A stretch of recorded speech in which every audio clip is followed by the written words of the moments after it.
मेरे सर ने मुझसे गुस्सा से कहा कि चलो मैं तुम्हारी छुट्टी के बारे में बात कर रहा हूँ। इस सर की ये बात सुनकर ना मेरे दिल में एक बहुत ही खुशी का एक पल मेरे पूरे शरीर में रोम में आने लगा। एकदम मुझे लगता था कि मुझे दुनिया की सारी खुशी मिल गई हो। और मैं बहुत ही ज़्यादा खुश हुआ क्योंकि सर ने मुझसे कहा था कि मैं तुम्हारी छुट्टी के बारे में सोच रहा हूँ। तो इसी बात सुनकर मैं बहुत ही ज़्यादा खुश हुआ।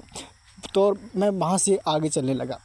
सर ने कहा कि तुम हेडक्वार्टर की बाहर जाकर थोड़ा वेट करो और मैं तुम्हारी छुट्टी के बारे में सोच रहा हूँ।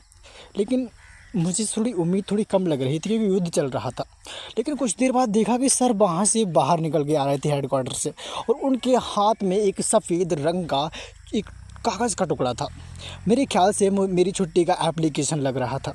और मैं जैसे ही सर के पास भागता हुआ दौड़ते उनके पास पहुंचा तो सर ने मुझसे कहा कि लिए लो। और जैसे ही मैंने उस कागज़ को ओपन करके देखा तो उसमें हमारे जो कमांडो के चीफ थे उनके हस्ताक्षर थे, और मुझे फाइनली छुट्टी मिल चुकी थी। आप सोच सकते हैं कि उस बंदे के लिए कितना खुशी का मोमेंट होगा जो अपने घर पर 10 सालों से नहीं गया। मैंने सर को धन्यवाद किया और मैं वहाँ से निकल पड़ा। लेकिन वो कहते हैं ना कि भाई की जो राखी की जो ताकत होती है ना, वो आखिर को रंग ला ही देती है। और मैं अपने दोस्तों से बहुत खुशी मनाने लगा, जश्न मनाने लगा कि भाई मुझे छुट्टी मिल गई और मैं घर जा रहा हूँ अपनी माँ से मिलने। लेकिन एक टेंशन मुझे सताई जा रही थी कि मेरे पास समय बहुत कम था और बहुत ही मुझे जल्दी निकलना था क्योंकि बस एक दिन रह गया था। और मैं जल्दी अपने सर से इजाज़त लेके अपने घर के लिए निकल चुका था।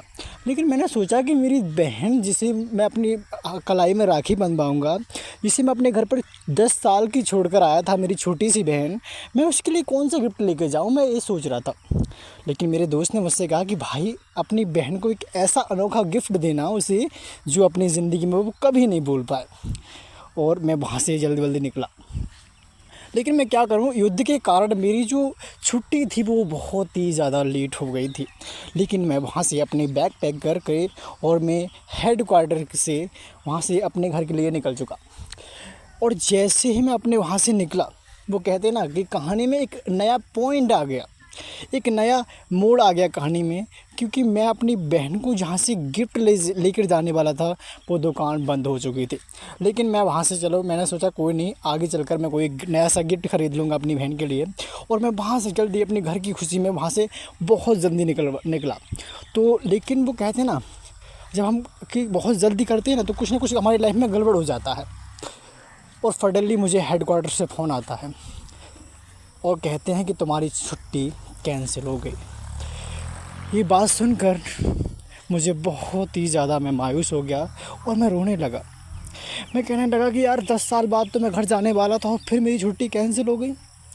इस बात को सुनकर मेरे पैरों के नीचे की ज़मीन खिसक गई। मैं बहुत ही ज़्यादा मायूस हो गया और मैं बहुत ही ज़्यादा घबरा गया। मैं कुछ ही घंटों के बाद अपनी बहन से मिलने वाला था, अपने घर वालों से मिलने वाले था। लेकिन वो कहते हैं ना कि कहानी में कुछ और ही मोड़ आ जाता है। फाइनली मुझे हेडक्वार्टर से फ़ोन आया, कहने लगे सर कि तुम्हारी छुट्टी कैंसिल हो चुकी है और तुम्हें वापस ड्यूटी पर आना पड़ेगा क्योंकि हमारे देश के 100 फौजी मारे गए हैं और फौजियों की बहुत ज़्यादा ज़रूरत है, तो तुम्हें वापस आना पड़ेगा। ये बात सुनकर मैं बहुत ही ज़्यादा मायूस हो गया।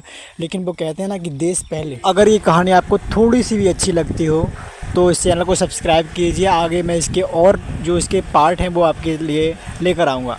इसी तरह की वीडियो के लिए हमारे चैनल को सब्सक्राइब कीजिए और बने रहिए हमारे साथ। आपको बताएंगे कि आखिर क्या होने वाला है इस कहानी में।